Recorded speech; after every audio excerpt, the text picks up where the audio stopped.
I don't believe in having a stale anything. I don't want to stale career. I don't want to stale job. I don't want to stale company. I don't want to stale business. I don't want to stale anything. I like to be in a moment of freshness. And so the minute something starts to smell stale or feel stale or stuffy is the minute that I understand that there's a pivot that's needed. I would tell anyone, when you're thinking about a thing, do the thing to see if you love the thing before you invest in the thing. So I just don't believe that people should invest a whole lot of time and energy in a concept until they've proven that concept is something that they want to do. Today's episode, Turning 50, Making Pivots and Traveling the World. If you are looking to fulfill your travel bucket list, you are in the right place. This is the right episode to listen to. I had a conversation with Karamel McCoy, CEO and founder of a boutique travel agency, Women Travel Abroad. And we covered a lot of different topics. We started out talking about traveling solo, her approach to it, how she's helped hundreds of women over the years travel. But then we also talk about what does it feel like to be turning 50? And we get a lot into her very inspiring story about how she launched her business and grew it and where she sees it going in the future. So to tell you a little bit more about Karamel McCoy, as I mentioned, she's the founder of Women Travel Abroad. She's also co-host of the top 1% podcast, CEO Chronicles, a business mentor, and the owner of an office building in Kansas City. Since starting in 2018, Women Travel Abroad has taken over 420 travelers to 25 countries and has grown to nearly $1 million in annual revenue on a shoestring budget. Karamel is an experienced speaker. She's spoken at conferences, corporations. She showcases her expertise from a decade working in accounting, talent development, and morning radio DJ. I am so thrilled that I got to meet Karamel in Bali, and I think you're really going to enjoy the conversation. Hello, Karamel. It is always such a pleasure to see you and talk to you. I know you look so bright and bushy-tailed. I'm so glad to be on the show today. I really am. Well, thank you for being here. Sure. We have a lot of ground to cover today, so I'm going to jump right into it. Okay. Well, you know that our new name here is Blueprint Breakers, Sure, right? sure. This episode is actually part of our launch party, global launch party for Blueprint Breakers. Okay. I would love to hear, I definitely see you as a blueprint breaker. Yes. I would love to hear from you. In what way do you think you might be considered a blueprint breaker? So I have to think, it goes back to the genesis of the business that I run, right? Women Travel Abroad. So when that started back in 2017, I remember the idea was, in order to do travel, you needed to be a travel agent. And so I was like, well, how does one become a travel agent? So I went down a rabbit hole of figuring all of that out. And one of the ways that people become travel agents is that they have to work under what's called a host agent or a host agency. And that's in order to get your IATA number, which an IATA number in travel business is like having this discount thing where you can get commissions. It's about getting, being able to go into Sabre where you can do airfare. And you have to work under someone in order to get this number. And you have to work under them for like quite a few hours. And so when I was doing the investigation, I found a host agency and they wanted to charge me a bunch of money. And then they told me I couldn't go here and I had to use their people and I had to use their hotels and I couldn't do this. And I thought, why in the heck would I ever want you to tell me and dictate where I want to take the people I want to take them? So I recognized, well, obviously I'm not a travel agent. So that was my first understanding of what the blueprint is supposed to be and how I need to change that because that's not really doesn't fit me. Right. So you just wrote your own. Had to, Amy. There was no other way. You can't tell me that if I want to go to a specific hotel in a specific city, because I know it, for you to tell me that, well, that's not commissionable, they don't do commission, so you can't go there.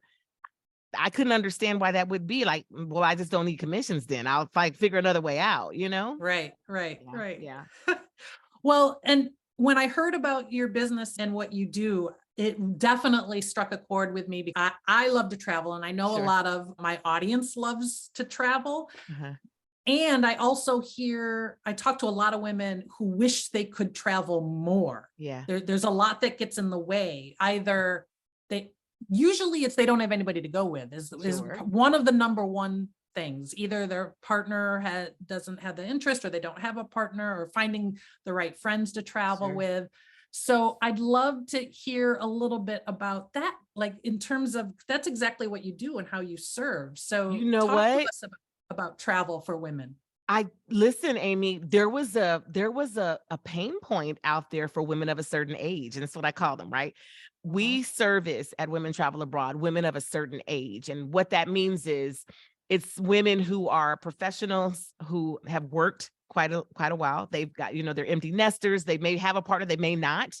They want to travel, and their friends are like, yeah, so I don't want to do it, because there's a certain kind of person that wants to travel, has that travel wanderlust attitude, but they Mhm. don't want to go with 50 people, and they don't want to go alone. Right. And Right. so they're like, what the heck do I do? I think what has happened is, especially now post COVID, a lot of those women who were without partners or widows or, empty nesters, they were cooped up by themselves for so long. And now it's like, okay, so I'm ready to go. Who am I going to go with?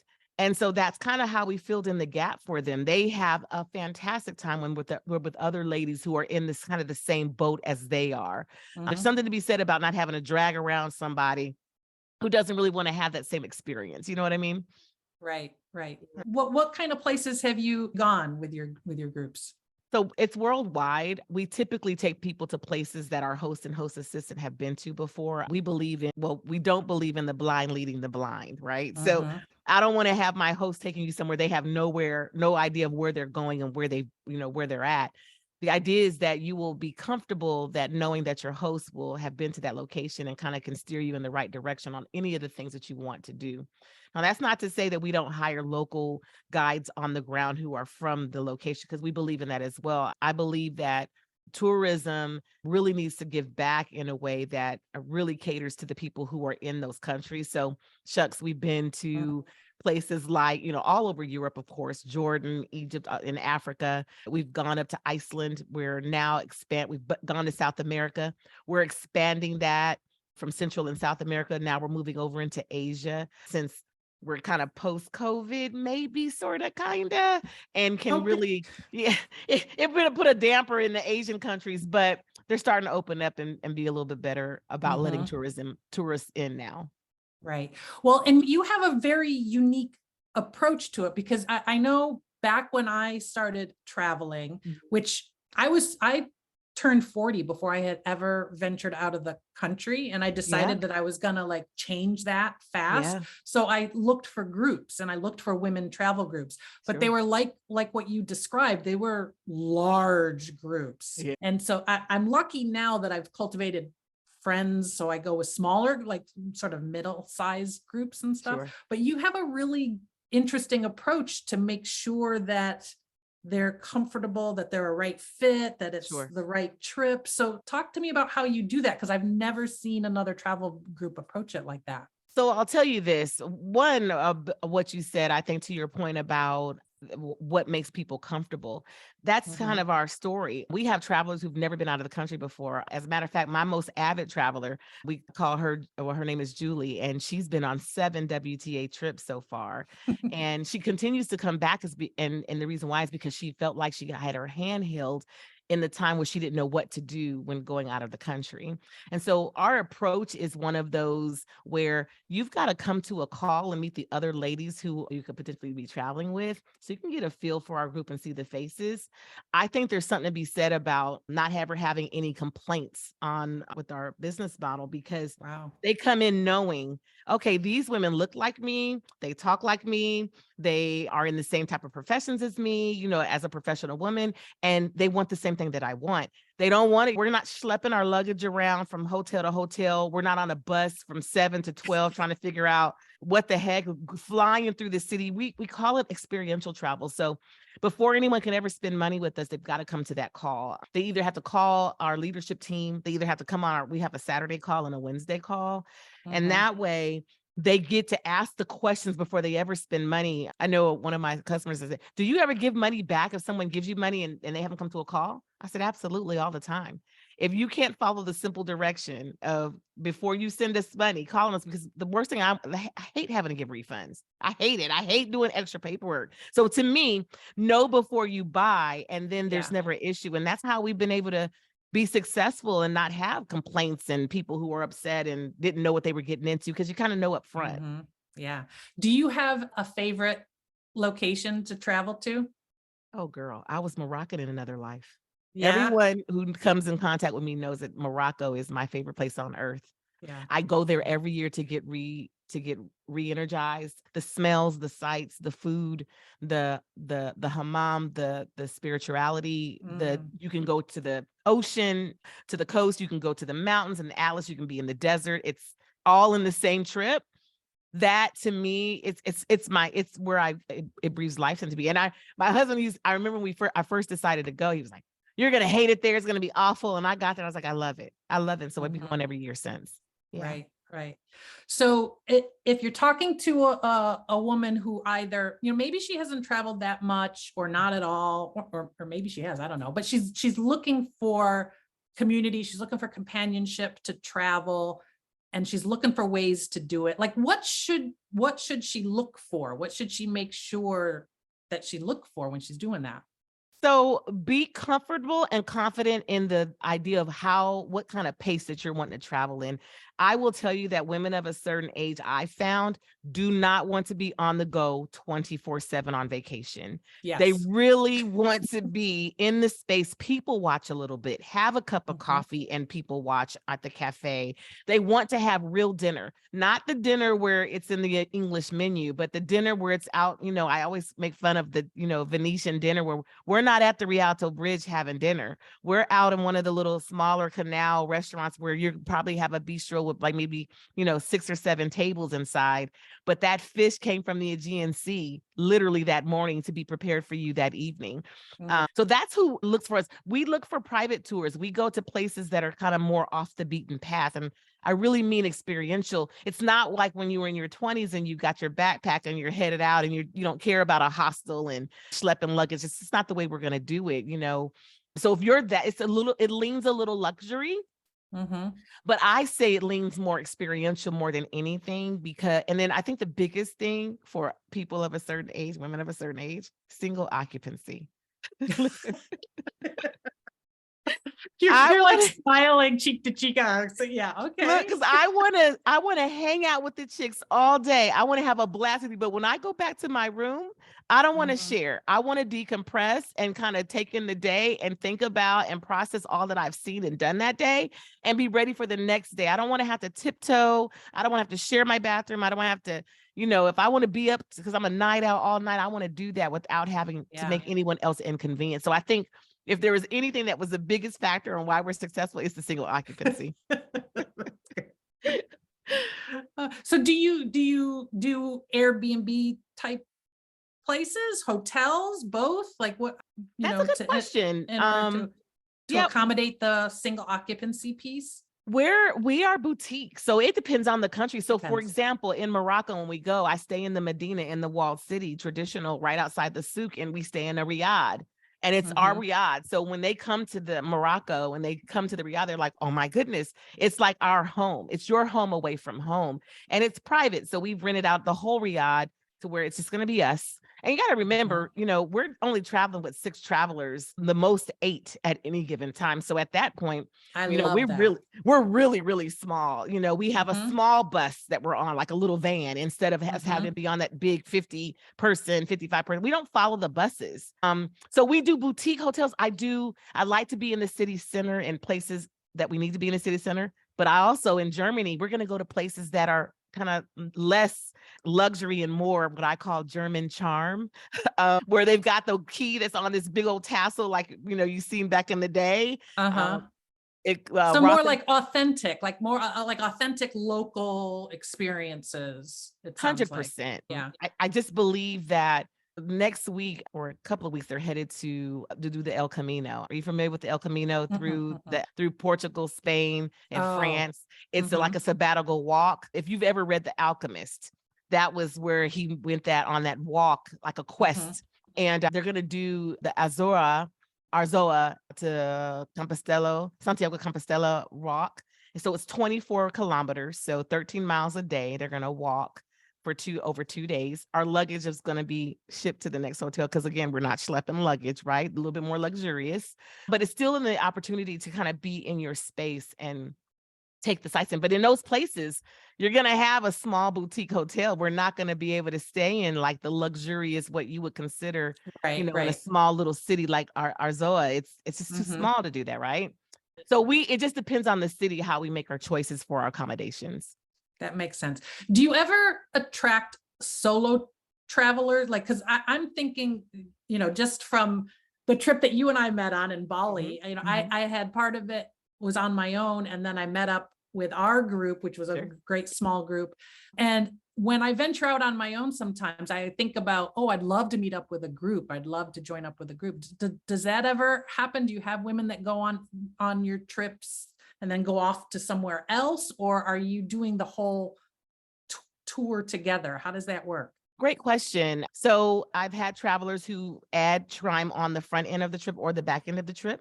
If you're in the same location and you just want to add some time on, we can help you with those accommodations and adding some room times or not. But it just depends. I have travelers who are solo travelers at heart, but they've done it enough to where they're like, okay, now it's time for you to try. You're hanging out and it's good to be by yourself, but now you kind of want to have a little bit of some camaraderie, right?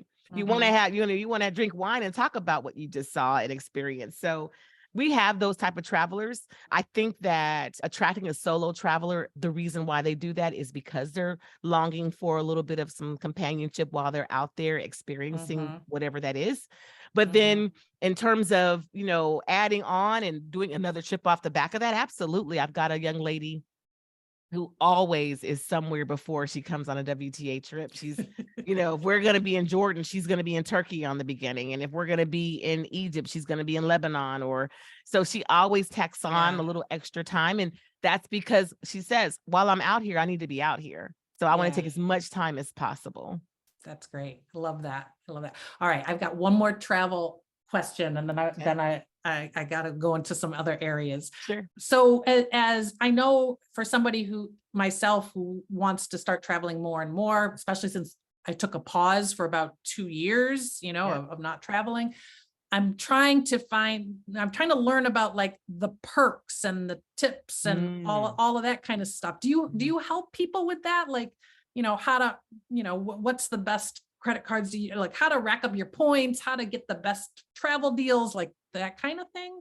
That's a great question. Let me tell you, we are boutique enough that I am able to help with all of the tips. So for our group, this another thing that sets us apart is we have a 90, 60, and 30-day call before leading up to your trip. So at 90 days, I give you like a to-do list or what you're talking about, the tips, like what adapter do you need? What do you need for the plane? What do you need for when you get there? What is your favorite snacks that you can bring with you? Talk about credit cards and which one you need to bring and which ones you can't use.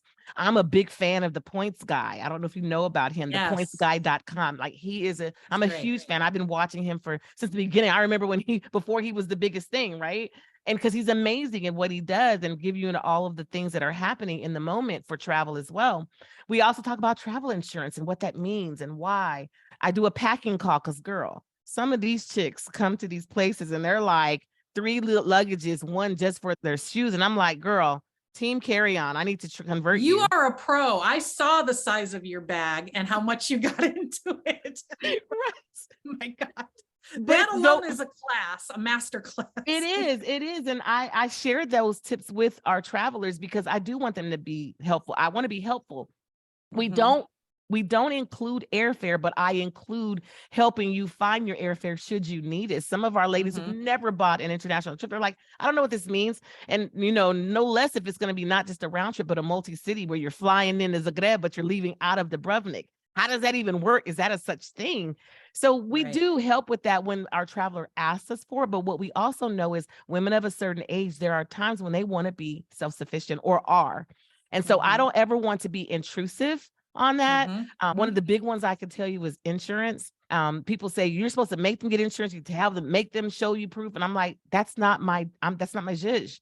I Mm-hmm. should not have to make you or tell you. I could tell you how great it Oh, is, yeah.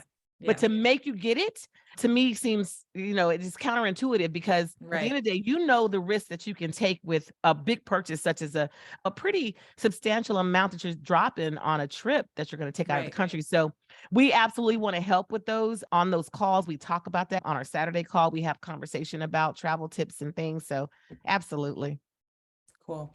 So did WTA, did that start as a business idea, or did it start because you were traveling? And I mean, how did it start for you?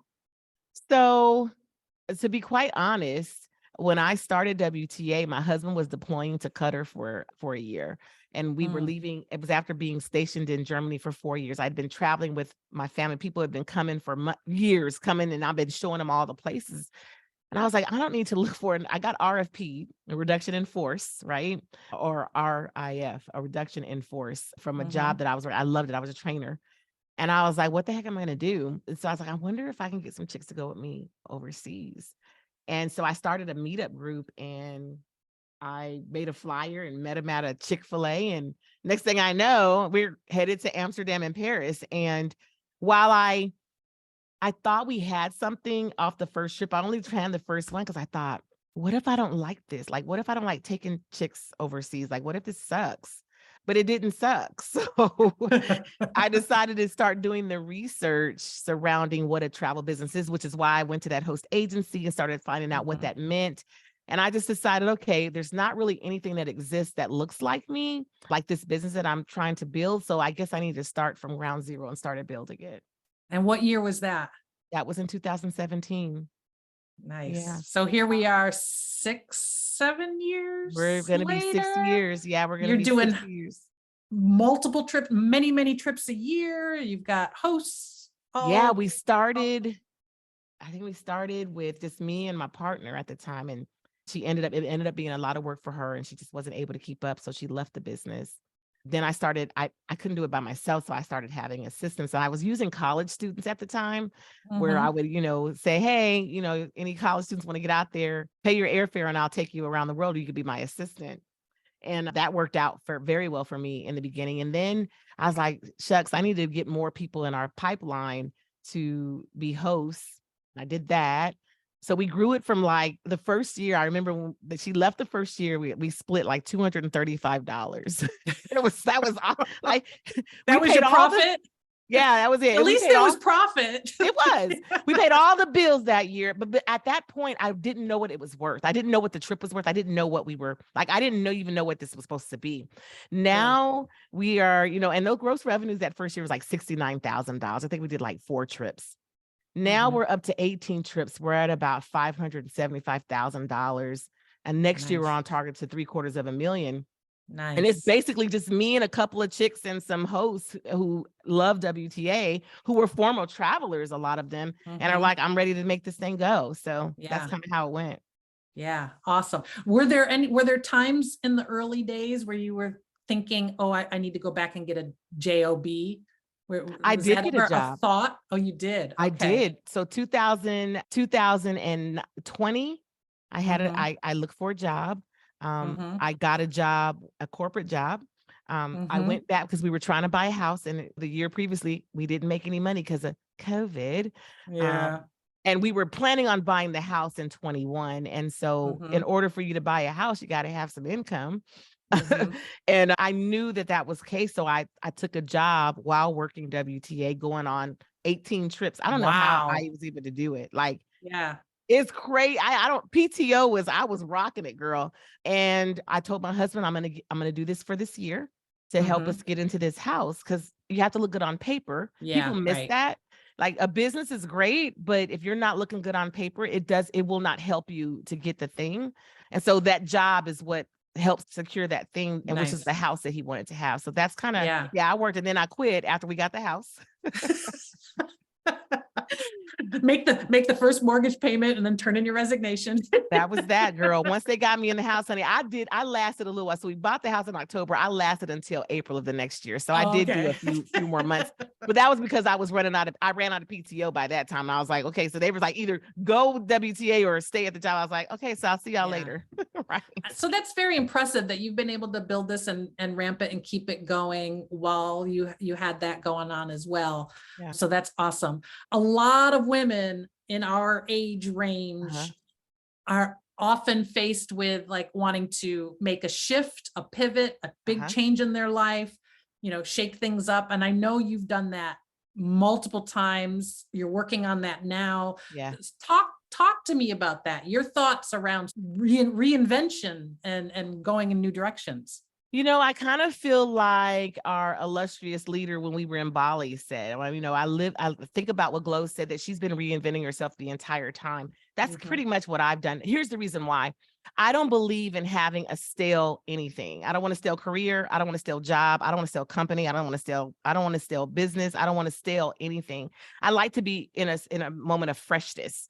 And so the minute something starts to smell stale or feel stale or stuffy is the minute that I understand that there's a pivot and that's needed. I would tell anyone, when you're thinking about a thing, do the thing to see if you love the thing before you invest in the thing. Plainly, that means I literally got a meetup group and went and met some ladies at a free thing and said, hey, do you want to go? I took them to see if it was good.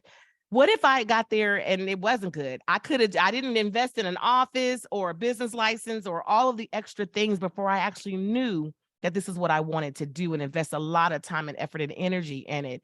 I've been talking to a young lady who went on the first trip with us. Charity is her name. And Charity, I remember her calling me about starting a business that she was thinking about. And she just wasn't in it. So I'm only going to give myself 3 months. I said, you don't have to give yourself any time. Just try it and see if you like it. And if it works out, that 3 months will turn into 6 months to a year to whatever. So I just don't believe that people should invest a whole lot of time and energy in a concept until they've proven that that concept is something that they want to do. Yeah, I think that's great advice. What I see and what I hear from a lot of women is they identify that it's gotten stale, and sometimes worse than stale. I mean, stale is kind of like a neutral negative, and sometimes it gets like beyond that where it's like harming them. Right. But people, I think it's easy for us to just freeze in those circumstances, usually out of fear, of either the fear of the unknown or fear of failure, whatever it is. What thoughts do you have around that? Like, how do you, if you're feeling that sort of like freeze moment or fear moment, how do you push through that? Should you push through that? Yeah. So I look for resources that are free. My best friend, we started our business at the same time. She actually runs a brick and mortar and an insurance agency, and she's in insurance and has real employees. And she always makes fun of me for always taking free meetings from anyone that has the knowledge on what I'm trying to get after. So just this morning, as a matter of fact, I'm thinking about my business and trying to figure out an exit strategy. And I needed a business valuation is what my research is telling me. So I was like, well, what do I do? Let's find the top business brokers and valuation companies and take a meeting. And they're free meetings and they answer a lot of my questions before I've ever spent a dime. What that means is I get the information. There's so many free resources out there. In order to get past a lot of that fear, it really is just a matter of investigation. And that's free because it'll help tell you whether or not it is something that you want to get into. It might be like, I call it perfection paralysis or being paralyzed by the unknown. Start to understand, get the know, understand, find the information. Yeah, that's great. Yeah. So you mentioned exit strategy, which I know a lot of business owners and CEOs, you have to start thinking about that as early as you can. Yeah. What do you see as your next evolution? It's funny you should say that, right? So I didn't know that it was hard for, I don't know, wellness coaches and fitness coaches and business coaches and, all these people who have these clients that they see on a daily, weekly, monthly basis and want to take them somewhere for an experience and they don't know how to do it. And so I was like, how can I help that person who is like, listen, I've got my own clients. I just need to know what it takes in order to take these people successfully out of the country or wherever. And it doesn't break my bank, it doesn't break their bank, and everybody's happy. And I was like, I could do that. So I've been taking on clients and not coaching, but training. I don't identify as a coach. And the only reason why I don't, coaches, tell you can do it, it's going to be great. I actually help you do it and get to the finish line. And so ultimately, my next iteration and where I see myself going is helping people to develop retreats or any type of experiential travel that they want to do inside their businesses. Their business. Correct. And so I've helped a young lady who's a wellness coach. She's having her first event in St. Lucia in 1 week. We were able to start from, she had no place, no date, no nothing, to now she's got 3 people who have booked her retreat. So, and that happened in 5 days. So I'm imagining that that's where I want to go. I'm a trainer by heart. I'm a master trainer. I have an MBA. That's where I live and I love. So that's where I think I'm going to go next. Awesome. I love that. I love that vision. Yeah. Now, on a personal side, I've also noticed as I follow you on social media that you're starting to ponder thoughts around turning the 5-0. The big which 5-0. Which I did a handful of years ago. So like, welcome. We're waiting for you. So girl, what happened? How did you get through it? What was happening leading up to that? I was going through it leading up to it for sure. And I shook my life up at another time. I moved across the country just before that and did a bunch of stuff at that time. And my big focus was to celebrate the occasion as big as possible.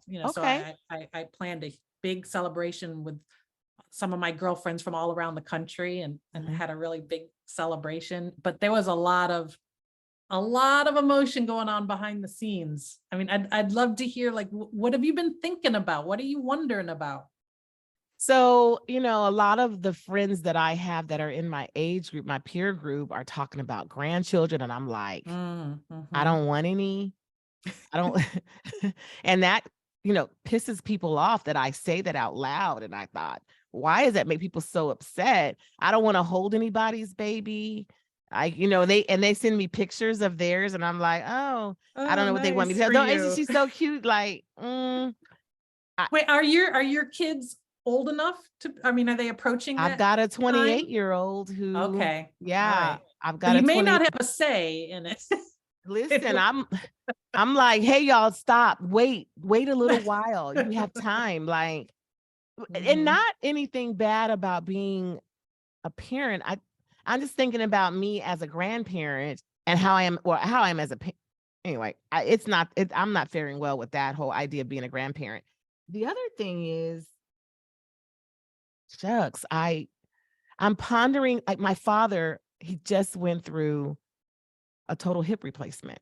And I'm like, so I'm understanding that I'm going to be taken care of. I'm in the middle, smack dab in the middle of taking care of my parents and then taking care of these children. And I'm like, how did I get here? That's kind of been a lot of the subjects surrounding what I've been thinking about right now. Like, how do my parents affect what I'm doing as I move toward the future? And do they affect that, or should they, or shouldn't they? And then my kids, like, are you going to be sucking on me for the rest of your life? Like, are you going to always need something? Am I supposed to always be there for you? Like, or who said that, or why? Is that terrible? No.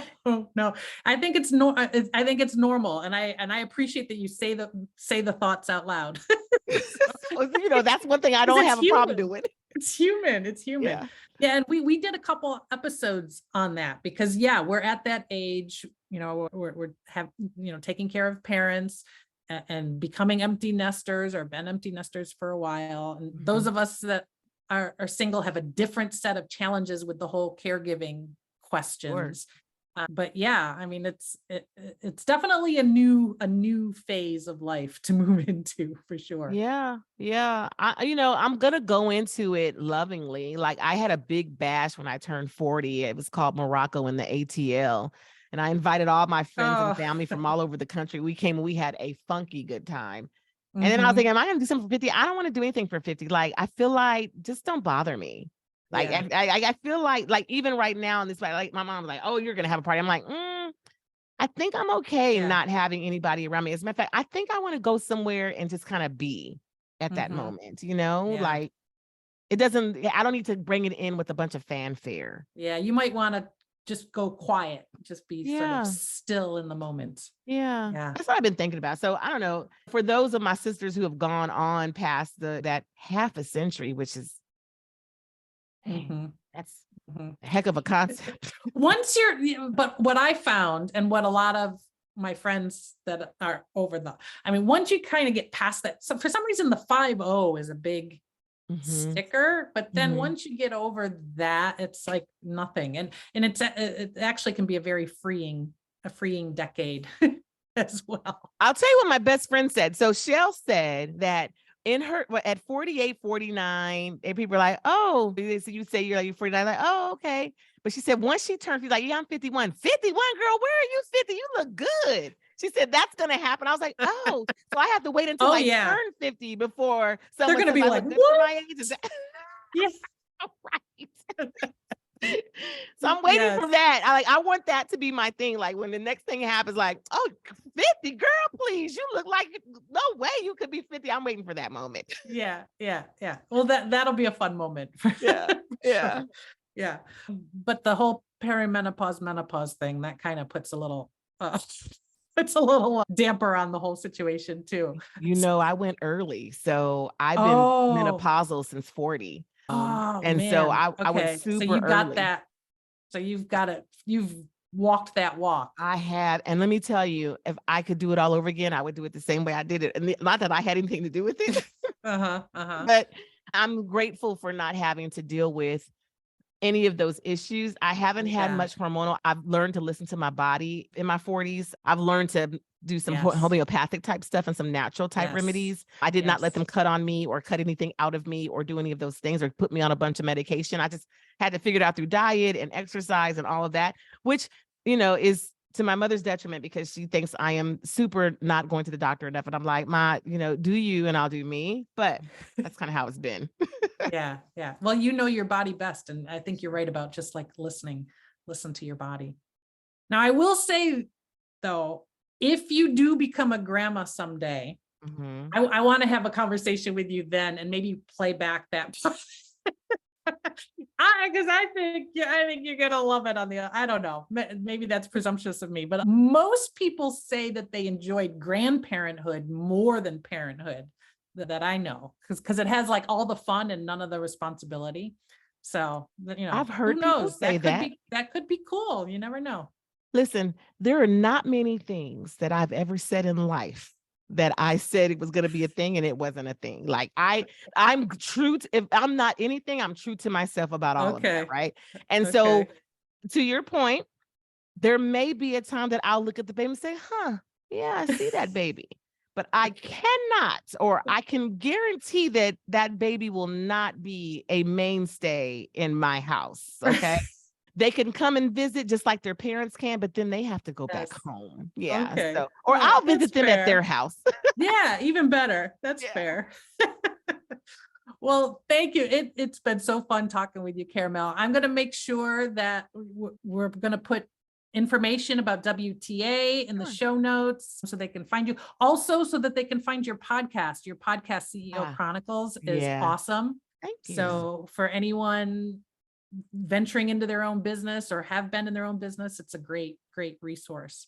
Well, let me tell you, Amy, I am so grateful that you had me on the show today. And I'm grateful for being able to be a part of our boot camp when we did in Bali, because you brought so much wealth of just kind of introspection that I thought was really, really great. And, if you all know Amy, she is, a powerhouse when it comes to that introspection. And I think that was awesome. So thank you so much for, shining your light on us. Thank you. Thank you. Welcome. Well, thanks. And I will talk to you very soon, but thanks for being here. Sounds good. See ya. Bye-bye. Thank you for joining me for today's episode of the Blueprint Breakers podcast, Turning 50, Making Pivots, and Traveling the World. I would like to give a special shout out and thank you to today's guest, Karamel McCoy, and Thank you, the listener, for listening. Thank you for your 5-star reviews on Apple Podcasts, and thank you for sharing this episode with your friends. And before I go, I would like to quickly share my disclaimer. I am not a therapist, a doctor, or a lawyer, or a financial advisor, etc., etc. This podcast is for your entertainment and information only. I encourage you to take what I share here as a launching point to discover what is right for you. And let's close with an invitation. This Thursday, June 8th at 8 p.m. Eastern Time, join us for our first ever live after the show virtual discussion group. To sign up and to get all the details on our month-long launch party and to get all the links, all the giveaways that will come along the way, sign up at community.blueprintbreakers.com.